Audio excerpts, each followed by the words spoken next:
Good morning. আমি ঝাড়গ্রামের consultant physiotherapy Shantanu Bhowmik. আপনাদের সামনে এক ব্যক্তিকে দেখতে পাচ্ছি, ইনার 1 বছর আগে স্ট্রোক হয়েছিল। কি নাম আপনার? পরমেশ্বর মুর্মু। হ্যাঁ, পরমেশ্বর মুর্মু মহাশয়ের 1 বছর আগে স্ট্রোক হয়েছিল। ডান সাইডটা ওনার দুর্বল হয়েছিল। তা উনি যেখানে থাকতেন ওখানে ফিজিওথেরাপি করেছেন।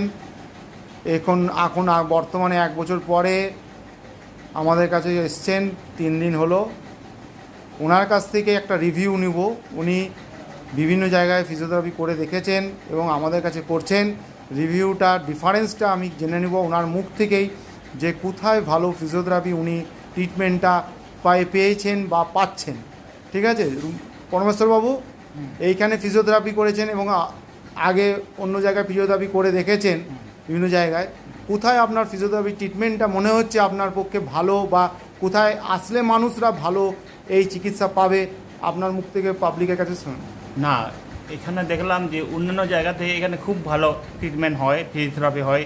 তাই এইটা আমি খুবই ভালো পছন্দ হচ্ছে। অন্যান্য জায়গা থেকে এখানে খুবই ভালো। অন্যান্য জায়গায় আমি দেখেছি এরকম হয়নি।